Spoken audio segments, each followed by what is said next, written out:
आप हैं, आप ही हैं।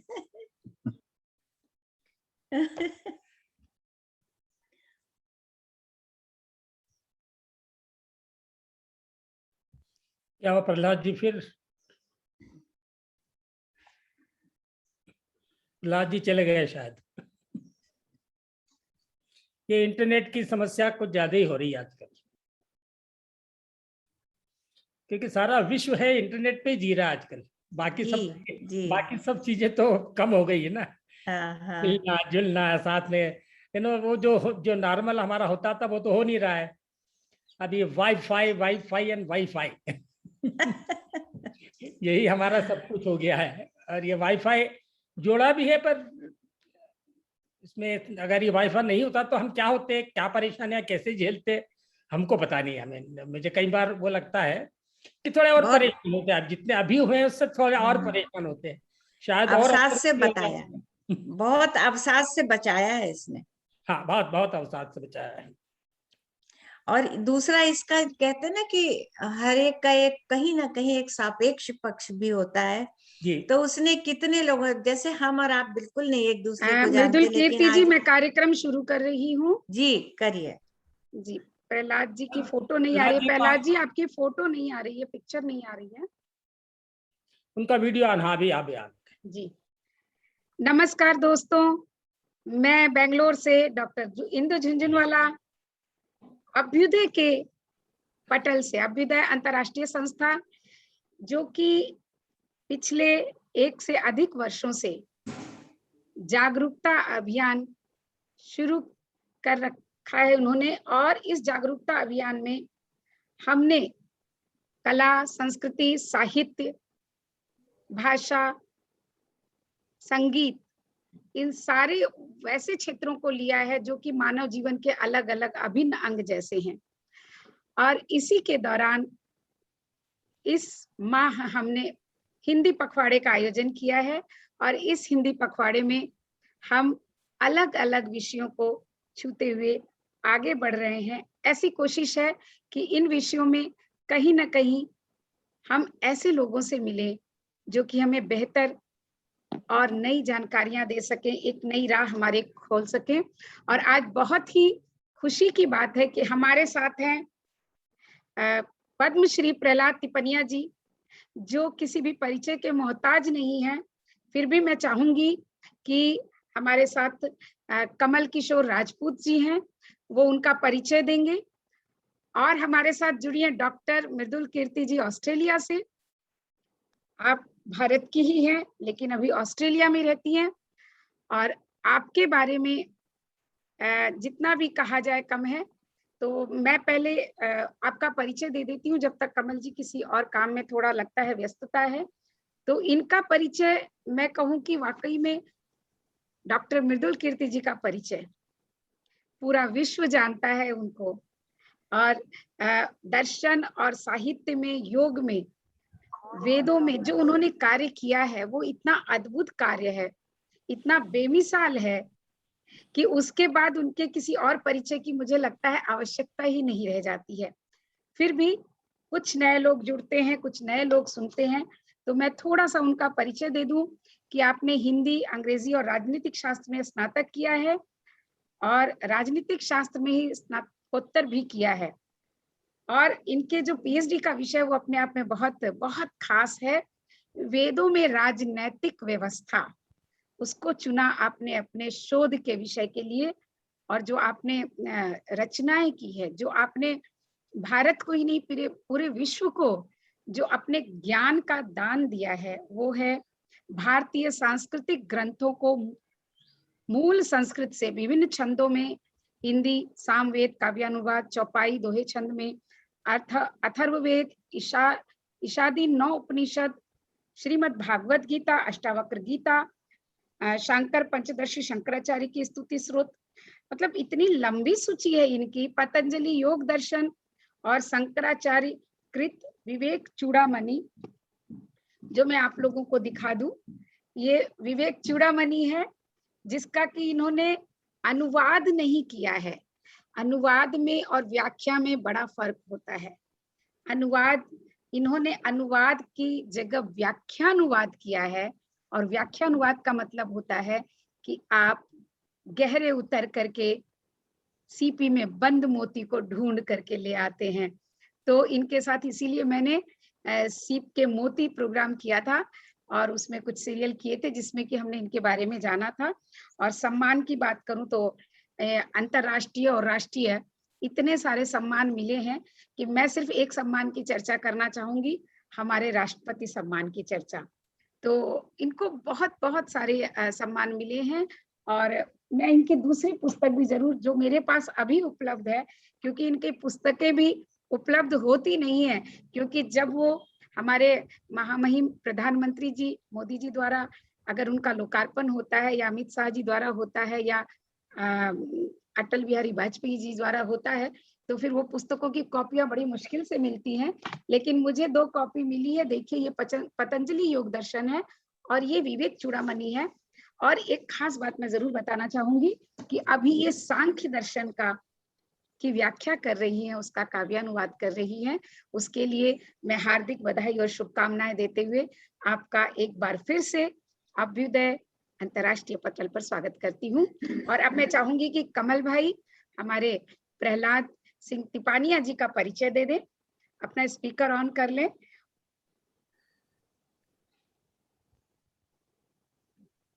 प्रहलाद का परिचय, कितना मुश्किल काम दे दिया आपने मेरे को।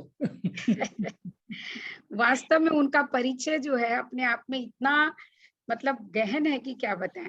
एक पंक्ति ही काफी हो जाती है कि वो आज के कबीर हैं। मैं तो कहूँ कि ये लाइन कह दो कि वो आज के कबीर हैं तो सब कुछ समाहित हो जाता है उसमें। लेकिन फिर भी औपचारिकता है तो वो लूनिया खेड़ी से बिलोंग करते हैं। वो लूनिया खेड़ी उज्जैन के पास में है, और उज्जैन मतलब उनकी लूनिया खेड़ी के बिल्कुल थोड़े पास में हम रहते हैं, जिसका नाम देवास है। और हमें गर्व है कि हम उनसे मिल पाए, उनको सुन पाए, उनको महसूस कर पाए। और वो एक बहुत बड़े टीचर रहे हैं, और पिछले 40 साल से कबीर वाणी जिसको कहना चाहिए, वो विश्व में, देश में, अनेक देश में कहाँ नहीं गए हैं प्रहलाद जी, कहाँ उनकी वाणी कबीर को उन्होंने कहाँ नहीं पहुंचाया है। तो ये मेरा ख्याल है कि इससे ज्यादा उनका परिचय देना मतलब फिर वो मेरे से नाराज होंगे कि इतना परिचय तुम मत दो मेरा। बहुत बहुत बहुत ही सुंदर बात आपने बताई इनके बारे में। और इनका अब मैं आपको जिनका परिचय देने जा रही हूँ वो है हमारे कमल भाई, कमल किशोर राजपूत जी। तो वास्तव में उनके लिए परिचय दूं तो देखिए उनकी ये पुस्तक इल्हाम। तो ये इल्हाम, उसका अर्थ कमल भाई खुद बताएंगे आप लोगों को कि इल्हाम का अर्थ क्या है। ये 108 गजलों का इनका संग्रह है, और वो संवेदनशीलता, वो ईश्वर के प्रति अपना समर्पण और वो एहसास जिसकी बात वो कह रहे थे, उसकी बूंदें इसमें इतनी अच्छी तरह से बिखरी पड़ी हैं कि उनमें आप सराबोर होना चाहें, इनको पढ़ें तो आपको ऐसा ही लगेगा कि वो बारिश की अमृत सी बूंदें जैसे आकाश से टपक रही है और हमें भिगो रही है और हम उसका आनंद ले रहे हैं। और इनका जैसा कि सभी का परिचय के आधार पर मैं चाहूंगी कि इनका भी थोड़ा सा परिचय दूं। इनकी बहुत सारी जो गजलें हैं और इनके जो भजन हैं वो यूट्यूब पर इतने ज्यादा फेमस हुए हैं कि करीब 1.5-2 लाख लोग उनको सुन रहे हैं, क्योंकि उनमें बात ही ऐसी है। तो आप बेंगलोर के निवासी हैं, देवास में आपका जन्म हुआ है, और कमाल की बात यह है कि पेशे से इंजीनियर, लेकिन अब मैं कहूँ कि इनका जीवन ही समर्पित है काव्य के लिए और आध्यात्म के लिए। और स्वेच्छा से इन्होंने स्वैच्छिक सेवानिवृत्ति ली, और देखिए आईटी कंपनी स्थापित करके भी अंत में हमारे साहित्य के पास आ गए। और इनकी संवेदनशीलता इतनी अधिक है कि इन्होंने इनको शायर बना दिया, और उस शायर को इन्होंने अपने शायर को जिस तरह से प्रकट किया है उसका ये सबूत है इल्हाम।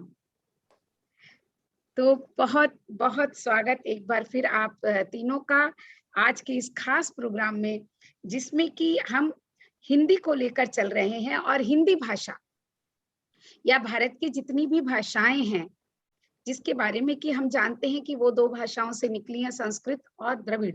द्रविड़ भी संस्कृत निष्ठ भाषा ही है, जहाँ तक मैंने उसको जाना है।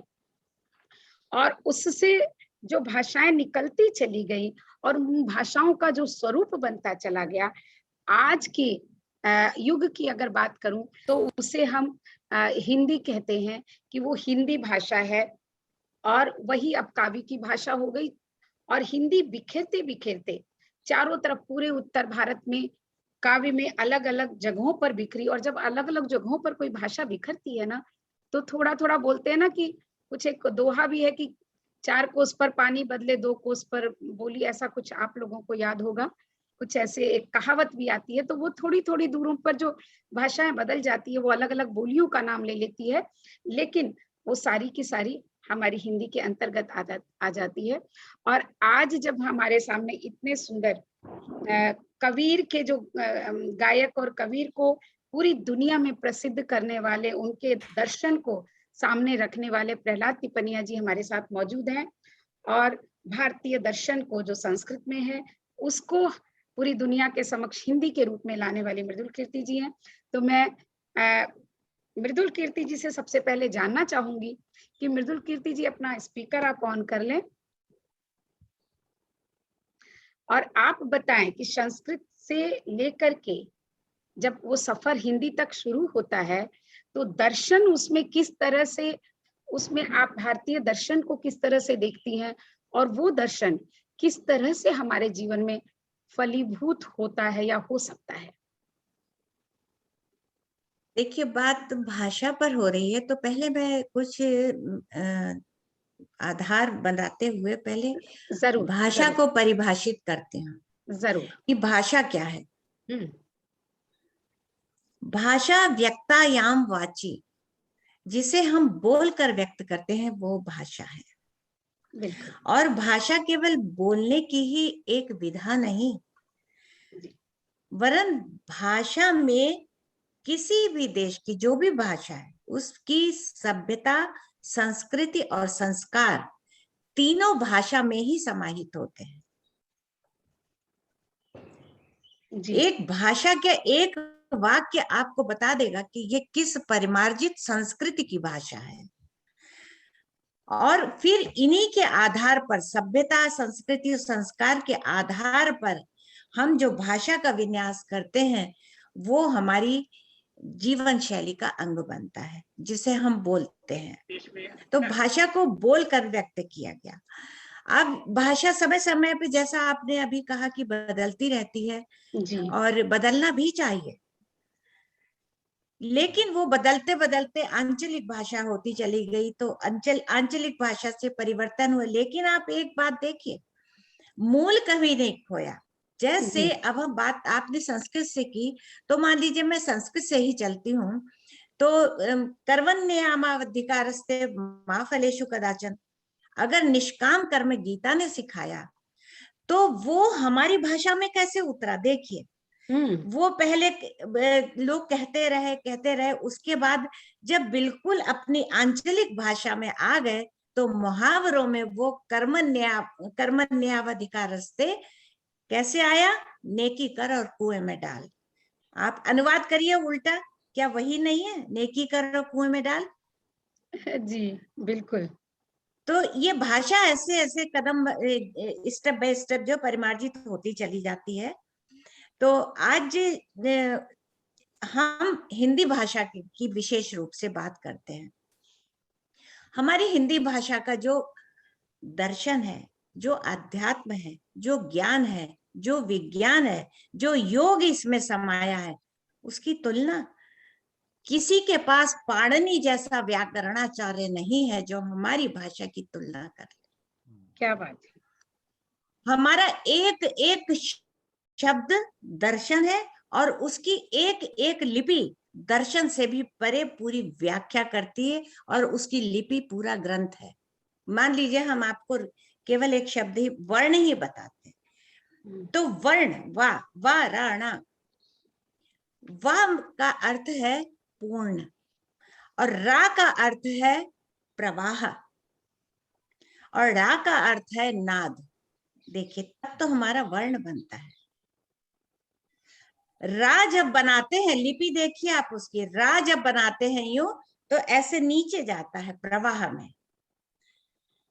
तो रा का अर्थ है प्रवाह, और उसको कहीं भी आप आरोपित करके देखें तो रा प्रवाह में ही आरोपित होगा।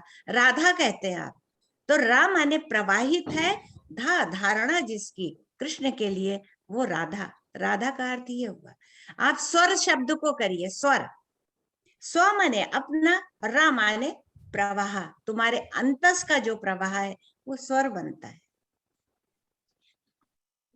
तो हमारा तो एक एक वर्ण का दर्शन और उसकी लिपि का दर्शन बहुत अत्यंत बड़ा अद्भुत, ऊंचा है। अत्यंत अद्भुत। हेलो, नहीं, किसी ने कोई बीच में बोला था, ठीक है कोई बात नहीं जी, किसी ने तो कहा ये था अत्यंत अद्भुत। अच्छा अच्छा धन्यवाद। जी जी जी। अब ये हमारी जो वर्णमाला है उसका स्वर और व्यंजन, स्वर किस तरह है, स्वरयंत शब्दयंत अतिस्वरा, जी स्वरयंत शब्दयंत अतिस्वरा एक ऐसी विधा जिससे ना तो आप विभाजित, अपने में पूर्ण होता है, आप स्वर को विभाजित नहीं कर सकते, वो औरों को पूर्ण करता है लेकिन वो स्वयं में पूर्ण है। तो उसकी जो पूर्णता है वो विशेषता है। और इसके लिए अभी हम आपको ज्यादा समय ना लेते हुए हम आपको कुछ और बातें बताते हैं कि जैसे हमारे इसका, जिसे मैं तापानिया जी से भी जरा मुखातिब होकर बोलूंगी कि प्रहलाद जी आप इसे सुने इस तरीके से कि आपका जो स्वर है, नाद है, वो आता कहाँ से है।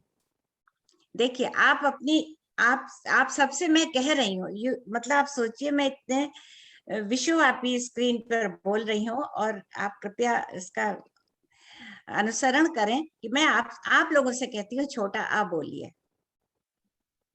बोलिए, मैं कह रही हूँ आप बोलिए। मैंने बोला हाँ, तो मुझे लगा, मुझे ऐसा है कि जब आप आ बोलते हैं तो पहले नाभि पर हाथ रखिए अपने, अगर नाभि हिलती है तब तो आपका स्वर उच्चारण शुद्ध है, वरना आपको आ बोलना भी नहीं आता।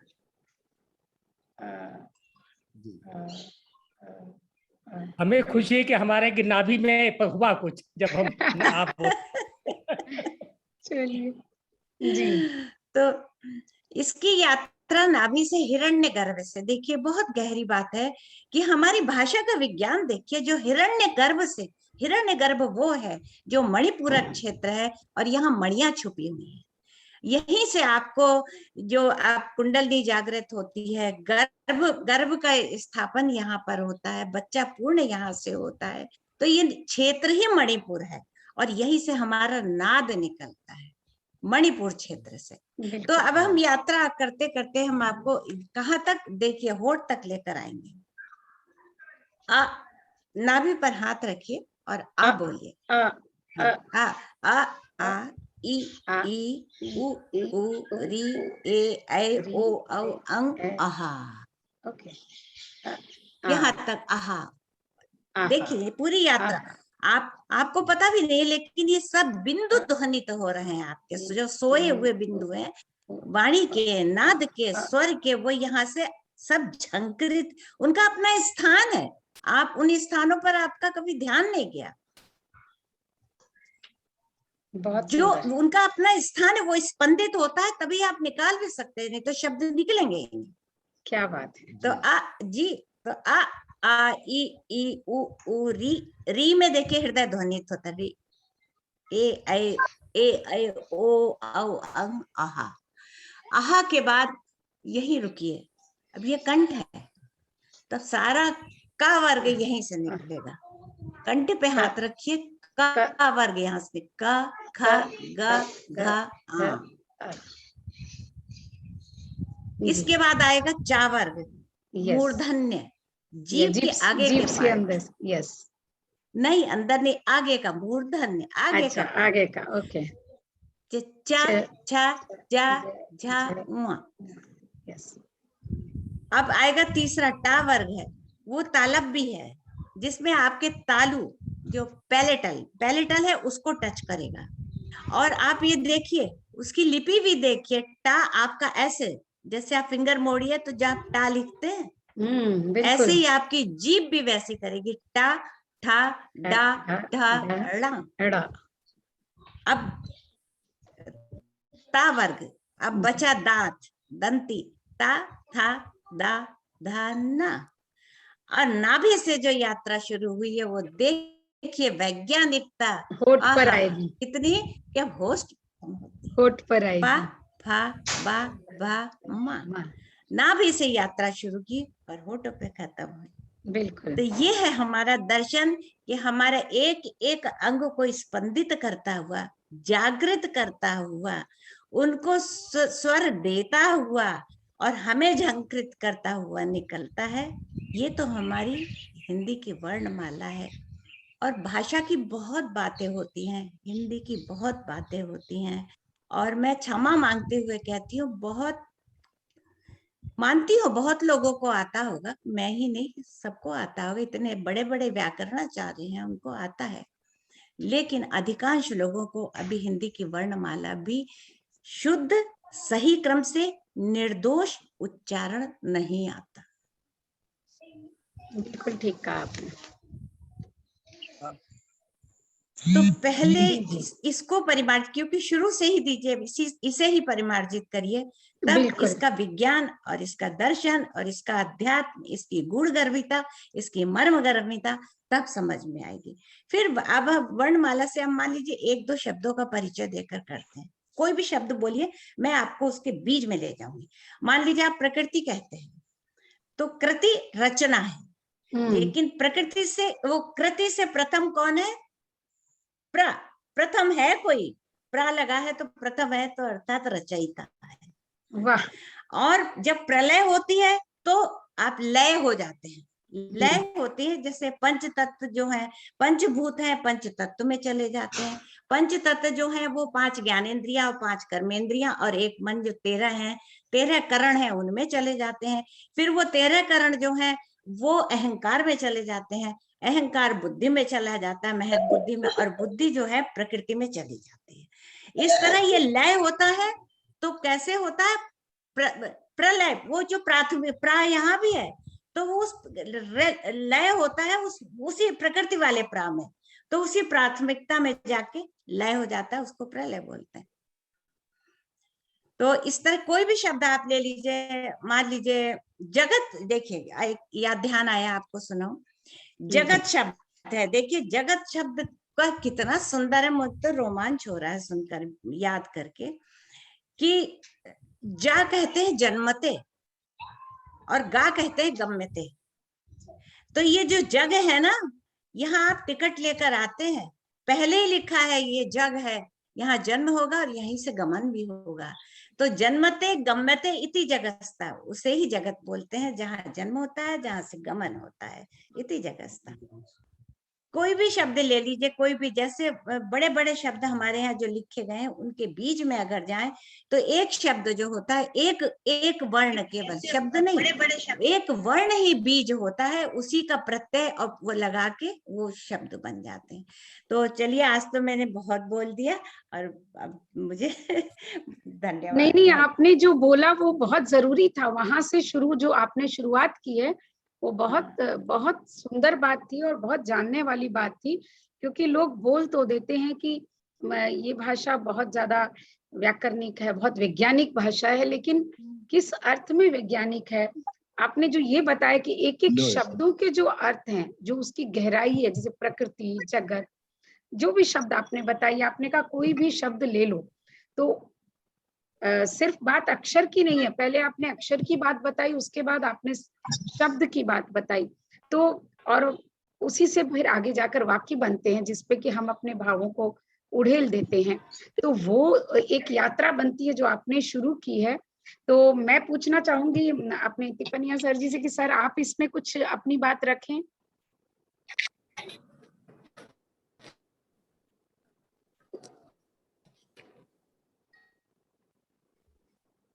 अच्छा सर, ऑन करने गए थे तो लगता है गलती से कैमरा दब गया है। तो कमल भाई आप तब तक कुछ बोलिए बोलिए मृदुल हाँ, कीर्ति। इसमें एक पक्ष और भी है, देखिए अपने आप ही योग भी होता है इसमें। जी, जब आप आहा बोलते हैं तो योग होता है, और जब संस्कृत बोलते हैं तब तो आप सोचिए, संस्कृत के बोलने में इतने अधिक मतलब प्रश्वास और निश्वास है, इसमें श्वास और प्रश्वास पर पूरा असर पड़ता है।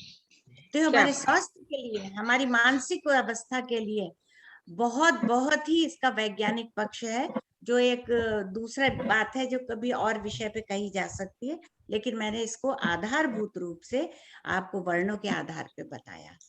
तो बहुत प्रहलाद जी आपका। जी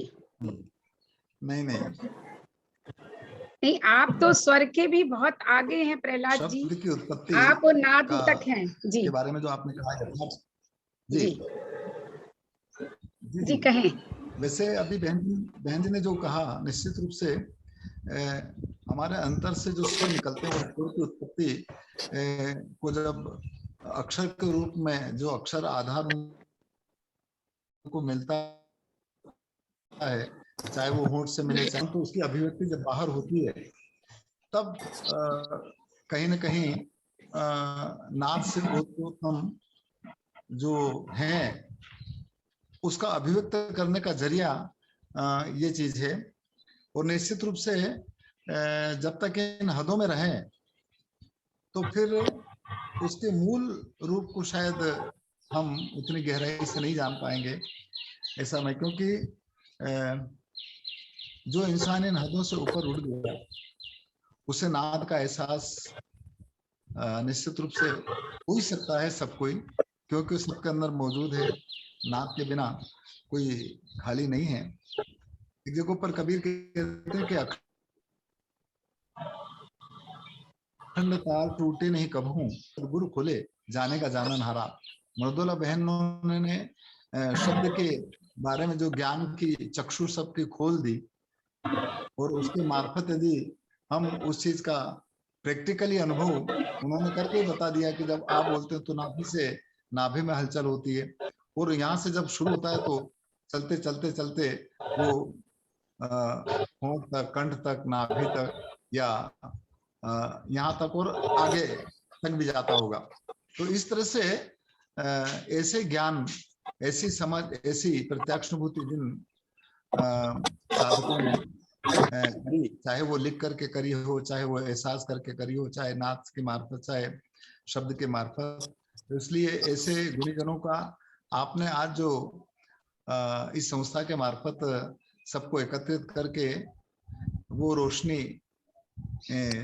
सबके बीच में जो फैलाई है, इसके लिए आपका बहुत धन्यवाद है।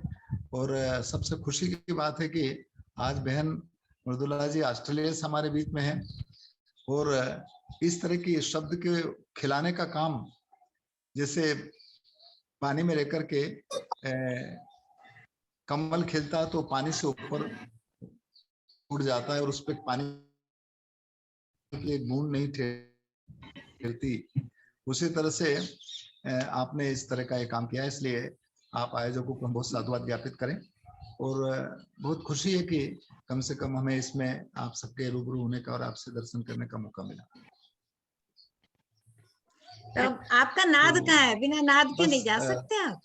नहीं, जा थोड़ी सकते हैं, अभी तो ये हमारे साथ ही हैं। तो कमल भाई आप बताएं इस स्वर के बाद की यात्रा के बारे में।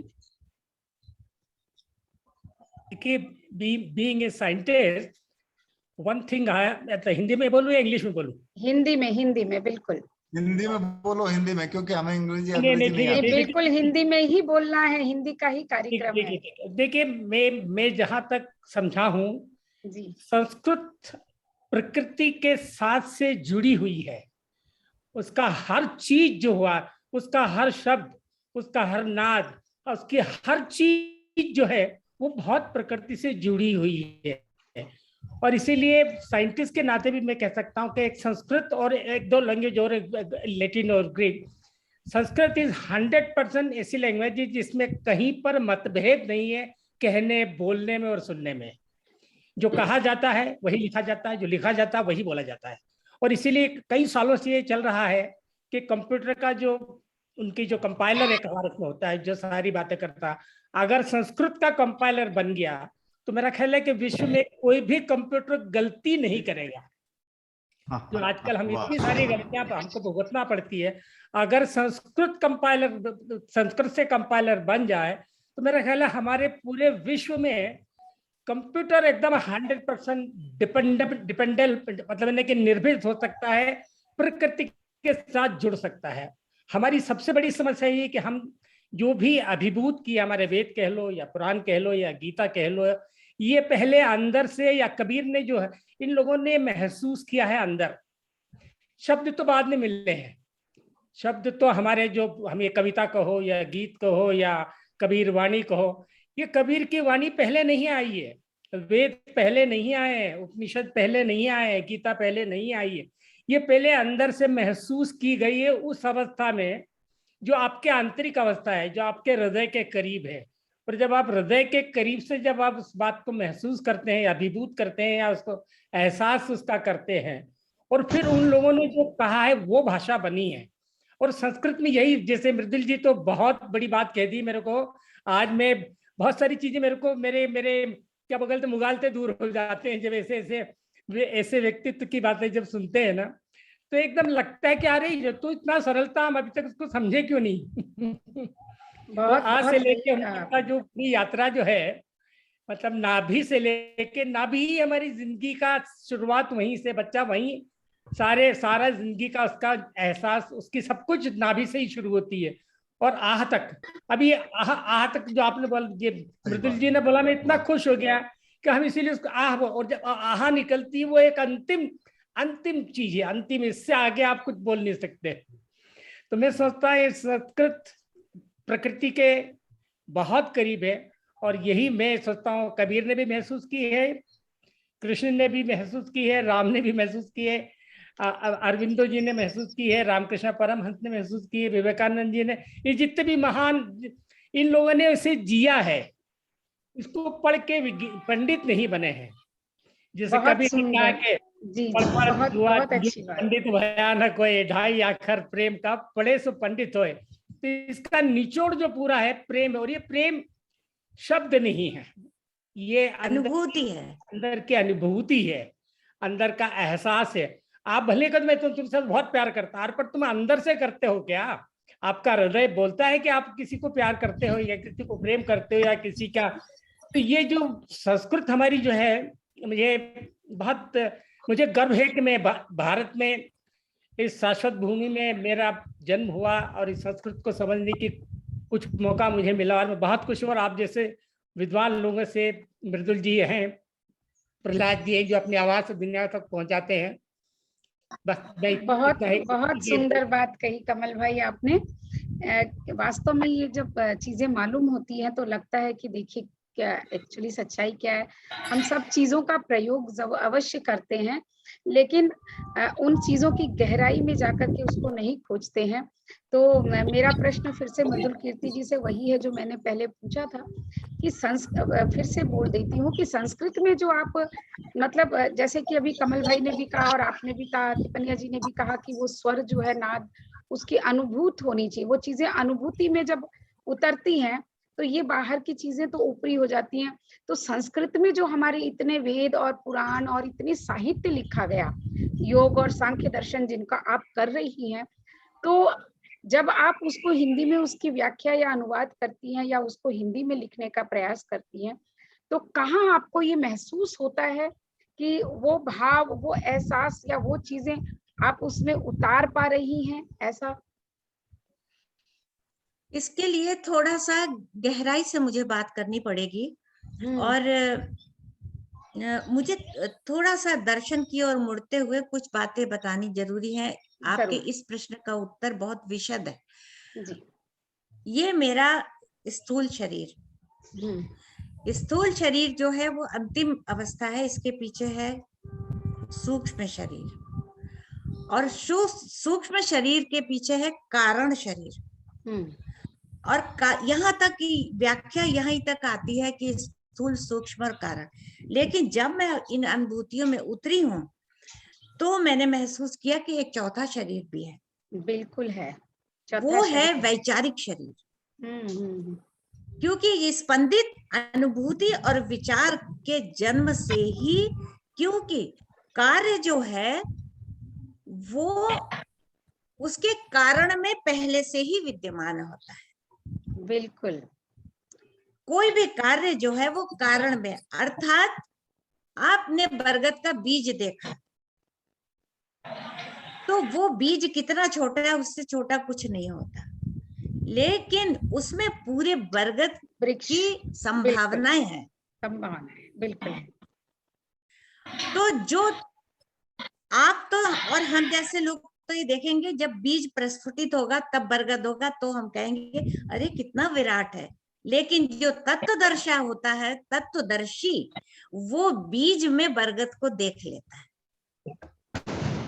वो दृष्टि चाहिए जब आप इन ग्रंथों का अनुवाद करते हैं। तो शब्द में मैं उस वैचारिक शरीर में चली जाती हूँ, उनके शब्दों से, उनका जो शब्द बीज है उससे मैं विचार में जाती हूँ। और इसके लिए मैं आपको सच बताऊं तो मुझे उनके वैचारिक शरीर में प्रवेश करना पड़ता। बहुत बहुत सुंदर। उसके बिना जो काव्यानुवाद की बात करूं, मैं कहूं व्याख्या जो आप कर रही हैं, शायद वो संभव ही नहीं है, क्योंकि उस अनुभूति को जब तक आप जी नहीं पाएंगी, उसको अनुभूति को अनुभूति में उतारना है, विचारों को विचार से ही जाना जा सकता है। बिल्कुल बिल्कुल।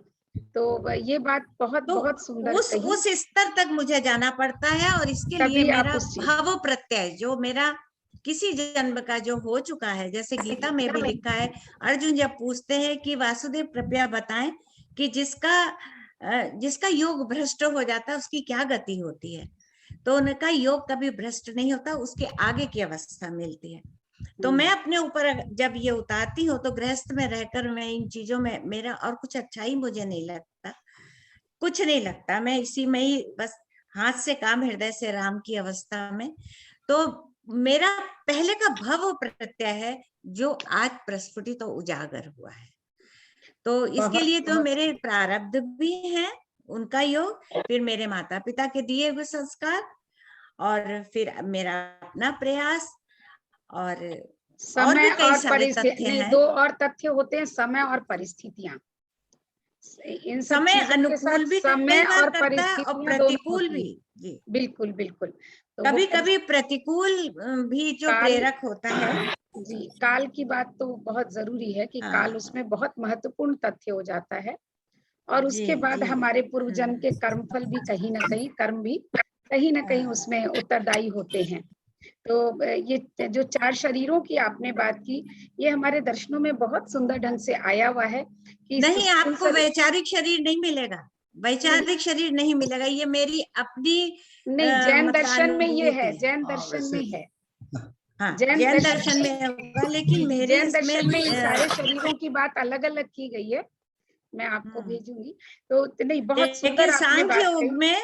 जी, लेकिन सांख्य योग में जो है, जी बताएं। आपने इसको अनुभूत किया और इस तरह से वहां पहुंची। कहीं किसी दर्शन में होना बहुत महत्वपूर्ण नहीं होता, महत्वपूर्ण होता है ये आपकी अपनी अनुभूति की बात है। तो आप उस वैचारिक शरीर तक पहुंच पाई हैं, ये उपलब्धि होती है। तो ये बहुत बड़ी उपलब्धि है। प्रहलाद जी कुछ कहना चाह रहे थे हम लोगों के बीच में। जी प्रहलाद जी कुछ कह रहे थे। मैं कुछ कह सकता हूँ उसके पहले? जी जरूर कहिए प्रहलाद जी, थोड़ा आप जोर से बोलिए। हाँ बोलिए कमल भाई।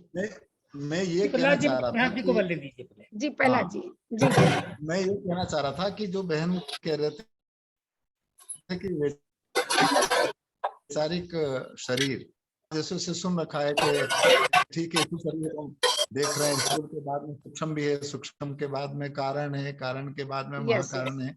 जी जी। परंतु फिर भी जब तक इंसान वो बरगद का जो पेड़ इतना बड़ा होता है और वो एक छोटे से बीज के अंदर यदि उस पूरे बरगद को देखने की क्षमता या उसकी नजर पैनी जैसी ऐसी हो गई, तो इस पूरे कायनात में जो परमात्मा को या ईश्वर को या राम को या अल्लाह को या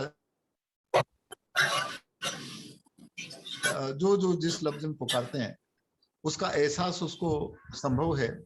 और रा से लेकर के आह तक या आ से लेकर के आह तक जो बनता है, तो मैं ये मानता हूँ कि हर इंसान की आह में अल्लाह है, जो अंतिम आह बताया था। और र जो शब्द है वो भी हर इंसान की नाभि से उठता है। तो नाभि से लेकर के आह तक एक ही, चाहे राम कहें, चाहे अल्लाह कहें, चाहे ईश्वर कहें, चाहे वाहिगुरु कहें, जो जिसको जिसको कहना है वो लफ्ज के रूप में अभिव्यक्त करता है। परंतु ये निगाहें इन हदों से जब तक इंसान ना उठे तब तक बहुत मुश्किल की, तब तक केवल कहना कहना रहेगा। क्योंकि एक जगह पर कहा है कि हद में पी न पाइया और बेहद में भरपूर, और हद बेहद की गम लखे यानी पहचान करना। गम लखे का मतलब होता बोध करना, एहसास करना। हद बेहद की गम लखे तासो पियो हजूर, वो परमात्मा, वो ईश्वर, वो नूर जो सबके अंदर एक जैसा है, जिसकी रोशनी, जिसकी रहनुमाई पत्ते पत्ते और जर्रे जर्रे में है। सब लोग बात करते हैं कि हाँ वो हमारा तो राम सब एक है, हमारा ईश्वर एक है, सब में हमारा परमात्मा मौजूद है, हम वसुदेव कुटुंबकम की बात करते हैं। परंतु जब ऐसा होता तो अच्छा ये महिला है, ये कमल जी ने लाल कपड़ा पहन रखा है, ये इन्होंने हरा कपड़ा पहन रखा है, ये तो हमारी दृष्टि में है, हमारी दृष्टि ऐसी तो हमारी दृष्टि दिख रही है।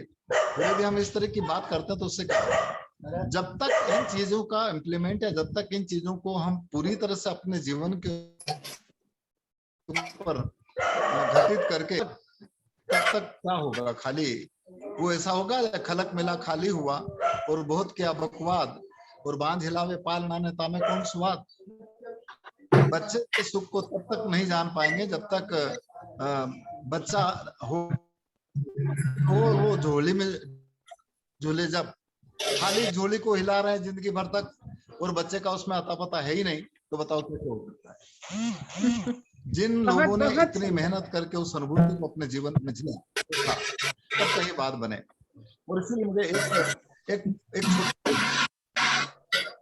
छोटा सा भजन याद आ गया, मैं आपको सुना दूं यदि समय हो। आपके आसपास कहीं कोई बर्तन वगैरह मंज रहा है क्या? कुछ बर्तनों की आवाज आ रही है?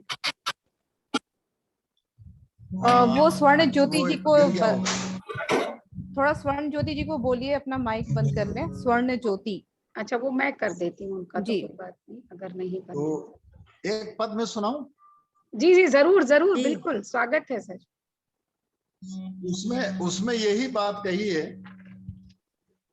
कि जिस नाद के बारे में बहन ने पहले बोला था, या आप जो कह रहे थे उन चारों अवस्थाओं का, उसका एहसास अखंडित है, वो कभी खंडित नहीं होता, वो सबके अंदर मौजूद है।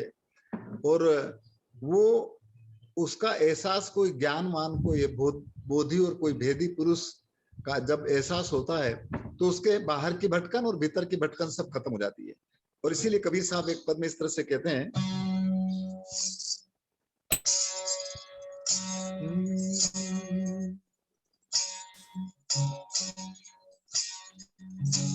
जी कबीर सब जग निर्धना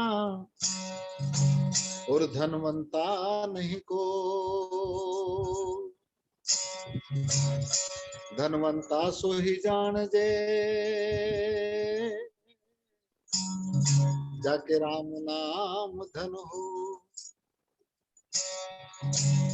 और राम नाम का धन कैसा, जो नाभि से उठ करके आह तक आए, अह से लेकर के अह तक की यात्रा का जिसने अपने अंतर में बोध किया और उसको बाहर भी दिखे, तब कहीं राम के मन को जानेगा या तब कहीं अल्लाह के मन को जानेगा।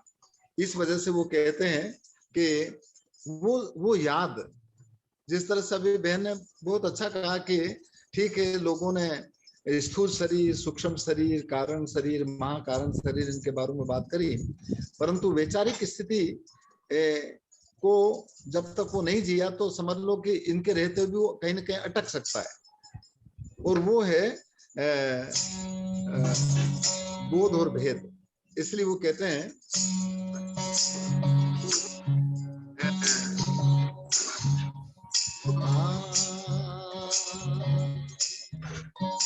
अरे वो सुमिरन एक न्यारा रे संतों वो सुमिरन एक न्यारा रे। याद वही विचार वाला शरीर, वो सुमिरन एक न्यारा रे संतों वो सुमिरन एक न्यारा रे। अरे जिस सुमिरन से पाप कटे हैं, जिस सुमिरन से पाप कटे हैं, होवे भव जल पारा रे संतों वो सुमिरन एक न्यारा रे।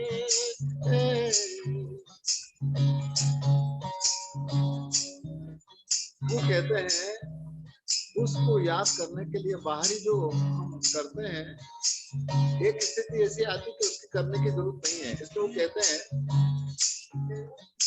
अरे माला न कर मुख जित्या नहाले, आप ही हो तो उतारा रे।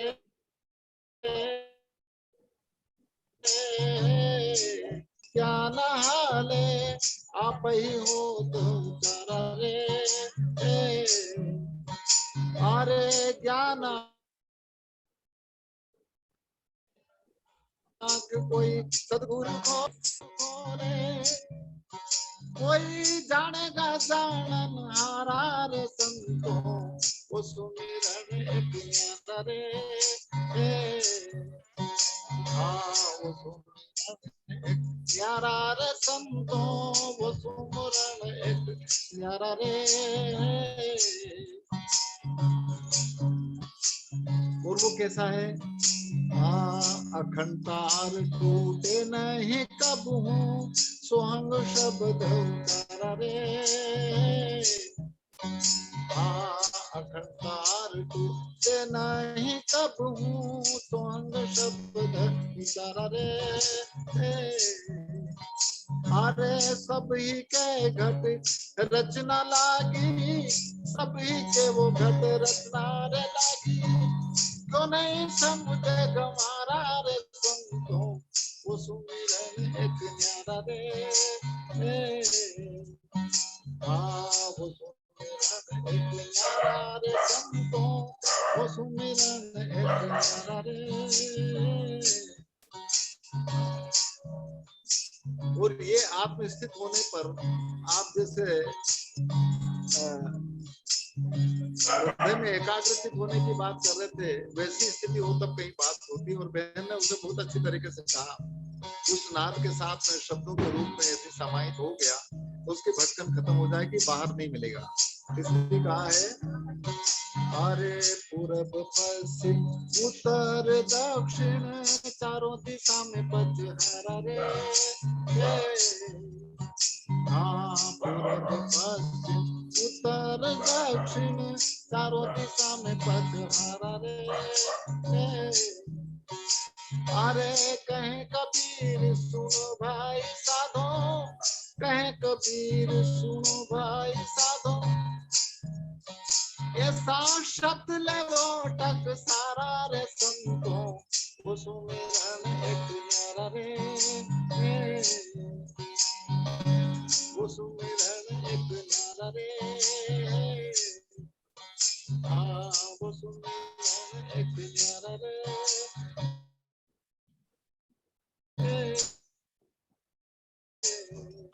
विशेष टकसार रूपी शब्द जो आपने अनुभव और अनुभूति के आधार पर जैसे कहा, बहन जो कह रही थी इंदु जी, और आपने जो शब्दों का उत्पत्ति नाभि से होकर के मुंह से बाहर होने तक की जो यात्रा है, उसको हमने सबके अंदर कभी देखी कि नहीं देखी? पर अटक जाते हैं, शब्दों के आकार प्रकार में अटक जाते हैं, जबकि आकार प्रकार बनाने का काम तो जब मुंह से बाहर निकलता है तब कहीं होता है, उसके पहले तो क्या था? नहीं। तो इसलिए शब्द का बहुत बड़ा प्रभाव है और उसके मार्फत इंसान के जीवन में बहुत बदलाव आ सकता है। सवाल केवल ये कि उसको हम पूरी अनुभूति के साथ में कहीं ना कहीं अपने ऊपर घटित करके देखें, उसका एहसास करें। क्यों क्योंकि वेद और शास्त्र और की अंतर की अनुभूति का परिचायक है, और उन चीजों को बाद में इनकी लिखी हुई चीजों को चाहे लोग कितना ही पढ़ लें, कितना ही कर लें, जब तक उसके अंतर की यात्रा भी उस स्तर पर नहीं होगी तो वो पढ़ने के बाद में लोगों के अंदर अपना पांडित्य बघाने के लिए अनेक प्रकार की व्याख्या कर सकता है, परंतु उसके मूल तत्व जो इनके उदाहरण है शायद उससे नहीं जुड़ पाएगा। इसीलिए कबीर एक जगह पर वेद के बारे में कहते हैं कि वेद हमारा भेद है, यानी वो मर्म है, वो उनका अनुभव और अनुभूति है। वेद हमारा भेद है, क्या करेगा पूरा, और कर्म गथा की पोल में बैठा पंडित हजूरा। कर्मों की अनेक प्रकार के बाहरी उलझनों में फंस करके इंसान वस्तु कहाँ ढूंढे, कहाँ वस्तु कहाँ ढूंढे, कहाँ न कहीं भी दे आवे हाथ, और वस्तु ठिकाने पाइए जब भेदी लीजिए साथ। तो ऐसे भेदी जिन्होंने उस चीज का एहसास किया, और उस एहसास को जब तक हम अपने जीवन में एहसास के रूप में नहीं देखें तब तक शायद खलक मिला खाली हुआ और बहुत किया बकवाद, इसी जगह पर हम टिके रहेंगे। तो बस हमारा यही निवेदन है, और बहुत बहुत खूब आगे की यात्रा को और बढ़ाओ। नहीं, बहुत बहुत बहुत सुंदर बात आपने कही। तो मुझे आपने जितनी बातें कही उसमें मुझे जो एक दोहा याद आ गया कि वही है, पोथी पढ़ी पढ़ी जगमुआ, पंडित भया न कोई, 2.5 अक्षर प्रेम का, पढ़े सु पंडित होई। तो बात है कि पोथियों को बल्कि बहुत ज्यादा भी अगर पोथियां पढ़ी जाती हैं तो कहीं ना कहीं बहुत सारी, जो मैं कहती हूँ कि बहुत सारे कंफ्यूजन क्रिएट हो जाते हैं, बहुत सारे संशय उत्पन्न हो जाते हैं। और ये एक बहुत सुंदर बात है कि जो मृदुल कीर्ति जी ने कहा कि जो व्याख्या वो करती हैं और वो उस वैचारिक शरीर तक पहुंचे बिना संभव नहीं है, और उस वैचारिक शरीर में पहुंचने के लिए उस अनुभव और उस एहसास के गली से होकर गुजरना पड़ता है, जिसके लिए कि कहा जाता है कि मैं कहूँ कि अगर महाभारत की भाषा में कहूँ तो युधिष्ठिर ने जो कहा था कि तेन गंथा, मतलब जो जाता है वही उसको समझ सकता है, दूसरा उसको नहीं जान सकता। या कबीर की भाषा में या बड़े हमारे विद्वानों की भाषा में कहूँ तो वो गूंगे की सरकरा की तरह है कि उसको प्रकट नहीं किया जाता, एहसासों को प्रकट नहीं किया जाता है। लेकिन उसमें एक बात जो मेरे मन में है वो ये है कि कहीं ना कहीं आपकी 2 भूमिकाएं होती हैं।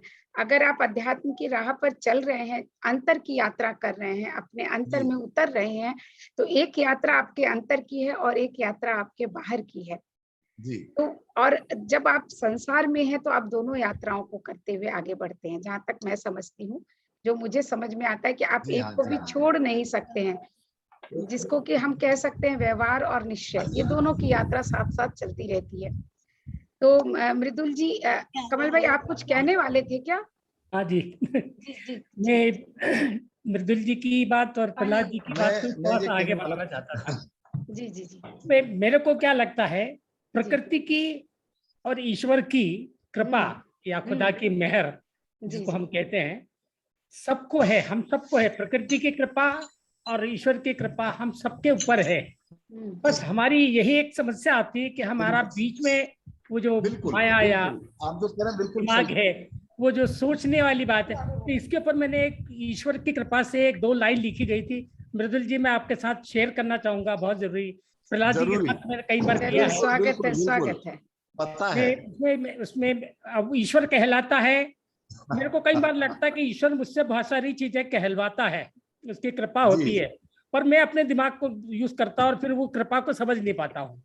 तो मैंने उसमें कहीं लिखा था, मेरे न होने में, हाँ, मेरे न होने में, मेरे न होने में मेरे होने का राज छुपा रखा है। मेरे न होने में मेरे होने का राज छुपा रखा है।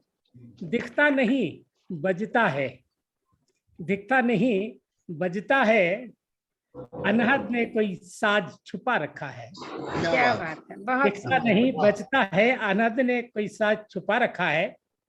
और उसी से मिला जुला एक और 1-2 लाइन का 1-2 मैं आप लोगों के साथ शेयर करना चाहता हूँ, क्योंकि मैं उर्दू बहुत लिखता हूँ तो खुदा की मेहर भी है और ईश्वर की कृपा भी है।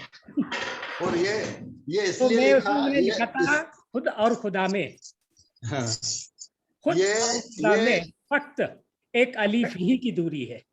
क्या बात।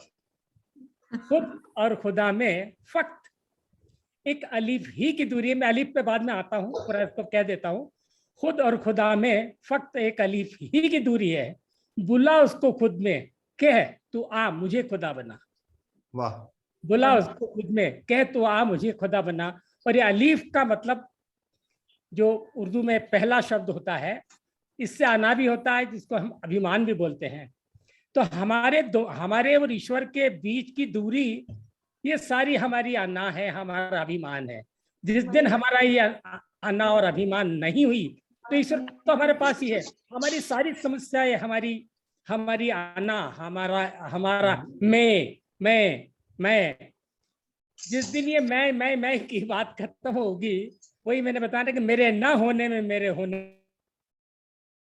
दिखता नहीं। मैं की बात कही कमल भाई, तो मुझे भी अपनी 2 पंक्तियां याद आ गई, जो कि मैं आप लोगों के साथ बांटना चाहूंगी। नहीं बचता है जी, अगर आप लोग इजाजत दे तो। बीतता जीवन सभी का पर नहीं, बीतता जीवन सभी का पर नहीं जीवन सभी में। बीतता जीवन सभी का पर नहीं जीवन सभी में। चुक गया जो सच न जाना एक ही रस है सभी में। चुक गया जो सच न जाना एक ही रस है सभी में। एक ही रस है सभी में, द्वैत में अद्वैत बूझे। इंदु गहरे पानी पैठो फिर कोई दूजा न सूझे। इंदु गहरे पानी पैठो फिर कोई दूजा न सूझे। तो जो कमल जी ने जो बात कही, उस पर मुझे अपनी ये पंक्तियां याद आ गई थी। तो प्रहलाद जी, आप कुछ कहना चाह रहे थे? मैं इसलिए कहना चाह रहा कि आपने कहा कि इंदु गहरे पानी, तो हम तो डूबने से डर के बारे किनारे पर ही बैठे रहे। बस समस्या वही है कि हम किनारे पर ही बैठे रहते। जी बिल्कुल सही कहा आपने। जी। हम डूबने के लिए तैयार नहीं है। हाँ, डरते हैं डूबने से, डरते हैं डूबने से। जी जी। बिल्कुल, और बिल्कुल। जी। अभी जो मैं की बात हुई, जी, तो मुझे 1-2 पंक्ति याद आ गई। जी बिल्कुल। कि मैं माटी की किंकरी, बहुत वाह। मैं माटी की किंकरी जो बूंद पड़े गल जात। और माटी की गुणधर्मिता मेरी कौन बिसात। क्या बात, क्या बात, क्या बात, बहुत सुंदर, बहुत बहुत सुंदर। और बहन, आप जो कह रहे हैं, इसको यदि कोई इंसान थोड़ा गहरी रूप में समझ ले, तो मेरा जहां तक ख्याल है कि उसके अंदर मैंपन और ये जो जितने भी मान गुमान अभिमान है, सब मिट जाएगा। इसीलिए कबीर का आप जो कह रहे हैं, उसी तरह से वो भी कहता है कि कागज केरी यो संसार कागज की पुड़िया और बूंद पड़े गल जाए। यो संसार कांच की चूड़ियां लागे टकोरो झड़ जाए। परंतु हम तो उलझ रहे हैं भौतिक संसार के विषयों में, भौतिक संसार की मान बढ़ाई में, भौतिक संसार की ऐश्वर्यता और विभुता में। और वो ऐसे उलझ रहे हैं जैसे वो बोर की जाली रहनी, यो संसार बोर वाली जाड़ी, जहाँ में उलझ पुलझ मर जाए। यानी एक कांटे को छोड़ाओ दूसरा पकड़ लेता है, दूसरा पकड़ लेता है। बस ये स्थितियां बन रही है। तो आप जैसे भेदी और मरमी इस संस्था के मार्फत आप जो काम कर रहे हैं, निश्चित रूप से उन कांटों से छुटाने के लिए कर रहे हो, जो आप अपने इस भौतिक संसार में रह करके भी हमारे अंदर इन ऐश्वर्यता वैभवता होने के बाद भी हम, या कांटे में उलझने के बावजूद भी हम उन कांटे में नहीं उलझे और बेबाक तरीके से हमारे कपड़ा फटे नहीं, और जैसी की वैसी रख लें, ऐसा हम सोचते हैं। जो कबीर ने तो जैसी रख ली, परंतु आप जैसों के सानिध्य में आकर के कम से कम चकाचक और झकाझक कम भी हो सकते हैं। आप शर्मिंदा कर रहे हैं, हम आपके सानिध्य में आए हैं। बिल्कुल, सानिध्य आपका है। और आपके सानिध्य से वो होता है ना कि लोहा जो है पारस बन जाता है, तो वो पारस है आप लोग। और अभी खुदा और खुद की बात की राजपूत जी ने, तो मुझे भी और 1-2 पंक्तियों की बात है कि सिर पर है टोपी गले में है धागा।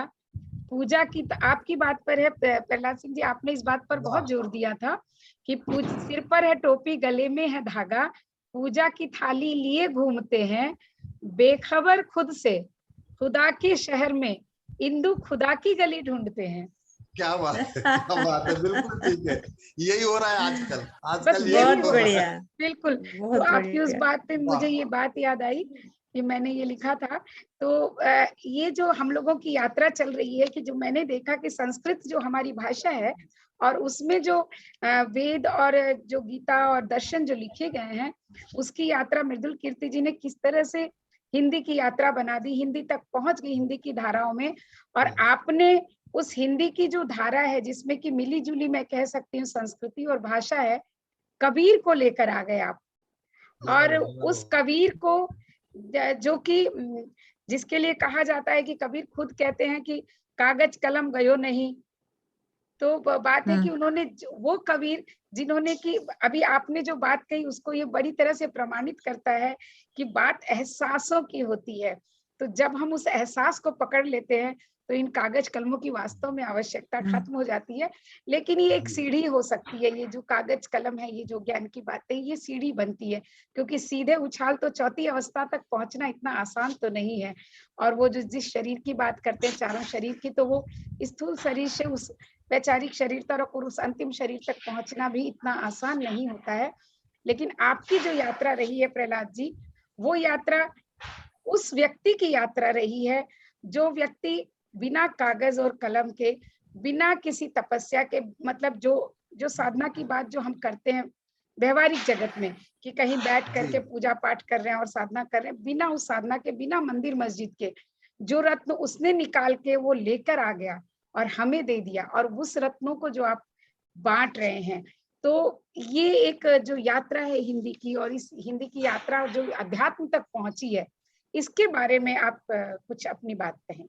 मैं बहन इसके बारे में केवल यही कहना चाहूंगा कि आप जैसे जो सजग प्रहरी हैं, जो इस पूरे संसार जो लोहा रूप है जिसके ऊपर कीट चढ़ गई है, आपने जो कहा था ना कि सब ले करके घूम रहे हैं और पूजा की थाली में, तो इस शरीर रूपी जो जिससे सब पूजा पाठ सब कुछ करते हैं, पर उसके ऊपर उन्होंने इतना ज्यादा कीट चढ़ा रखी है।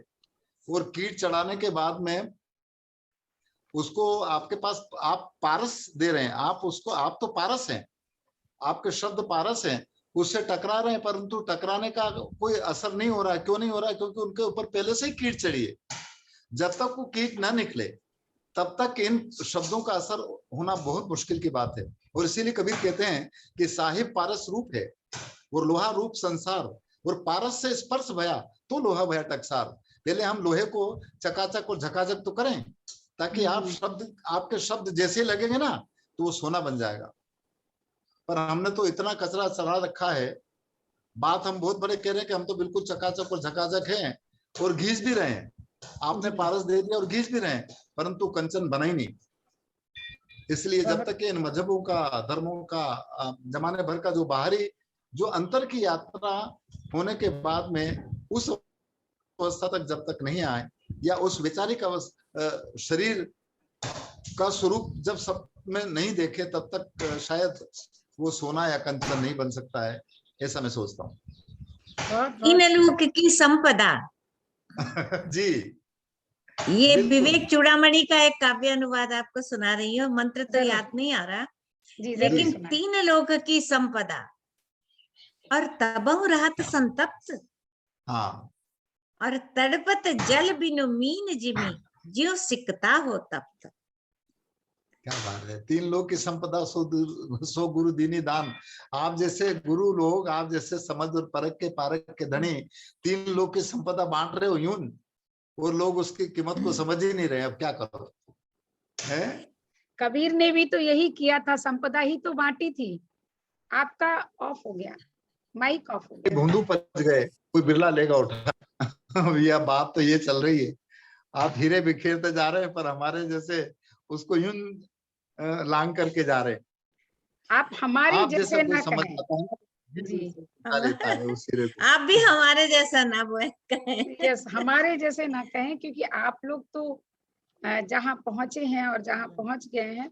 तो अब ये चर्चा के बाद सबकी ऐसी ख्वाहिश जरूर होगी कि हम प्रहलाद जी को सुने, या कुछ और कोई कुछ कहना चाह रहा है, कुछ बात हो रही है। मैं चाहता हूँ मृदुल जी जरा स्वाध्याय के बारे में कुछ कहे।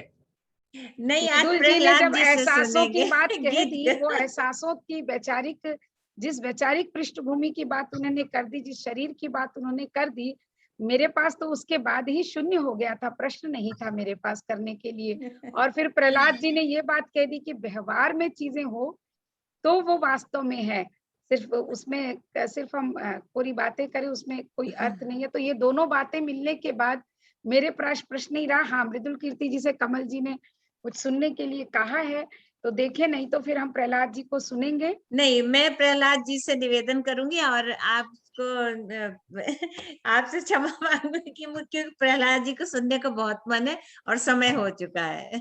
चलिए, तो हम प्रहलाद जी को सुनेंगे। मैं कुछ पंक्तियों से प्रहलाद जी को चाहूंगी कि वो अपने कुछ भजन हम सभी को सुना दे।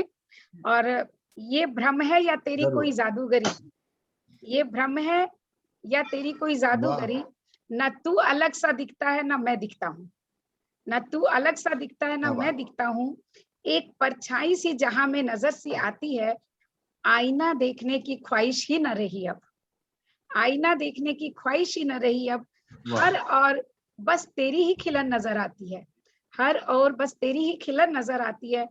और ना बूंद रहा ना समुंदर ही कोई, ना बूंद रहा ना समंदर ही कोई, बस पानी ही पानी दिखता है, श्वास में श्वास घुला देता है, प्यास जीवन की बुझा देता है, प्यास जीवन की बुझा देता है।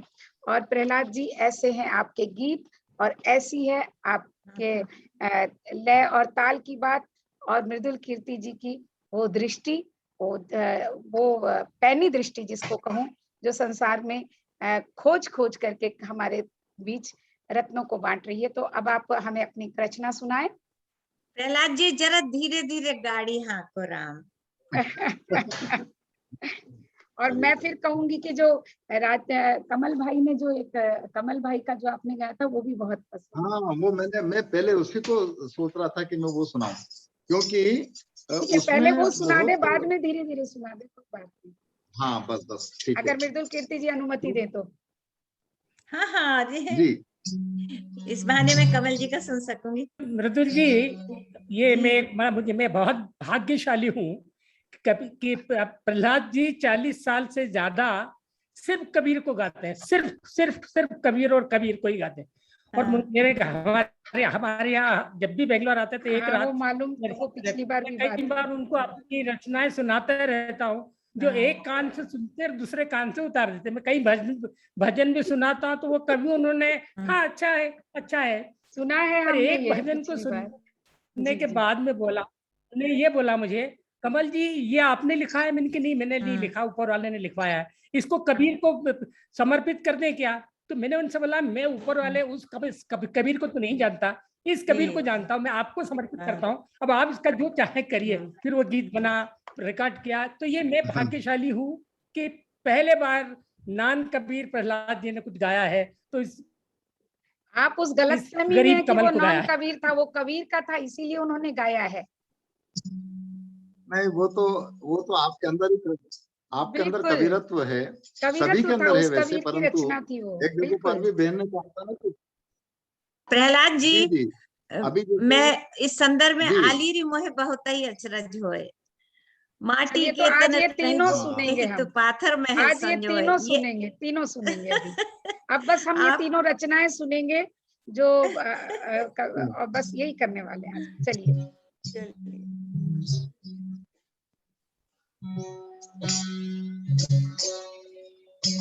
वैसे ये जब मैंने इससे पहली बार इन्होंने मुझे वैसे सुनाया तो मुझे लगा कि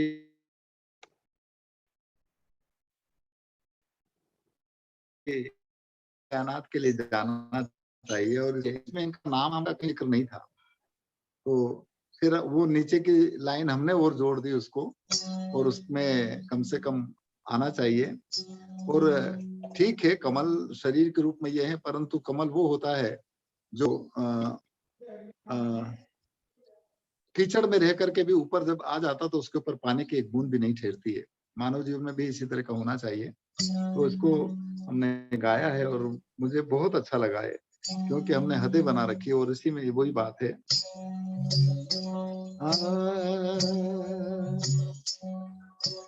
ये जी अलख इलाही एक है, फिर नाम धराया दो, कहें कबीर दो नाम सुनी, फिर भरम पड़ो मति को। राम रहीमा एक है,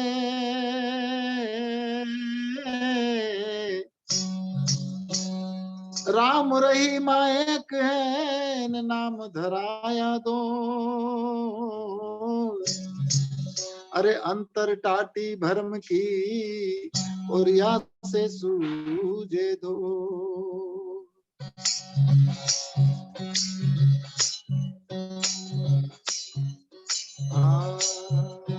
मेरे हद की सरहदे मेरे मौला, आके जरा मिटा दो, मेरे हद की सरहदे मोरे दाता, आके जरा मिटा दो, गुम गया हूँ माया नगर में, जरा रोशनी दिखा दो, गुम गया हूँ काया नगर में, जरा रोशनी दिखा दो, मेरे हद की सरहदे मेरे मौला, मेरे हद की सरहदे मेरे मौला,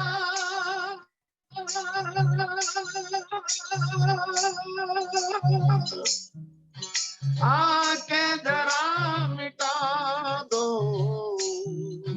अरे गुम गया हूँ माया नगर में, जरा रोशनी दिखा दो, खो गया हूँ माया नगर में, जरा रोशनी दिखा दो, मेरे हद की सरहदे मेरे मौला।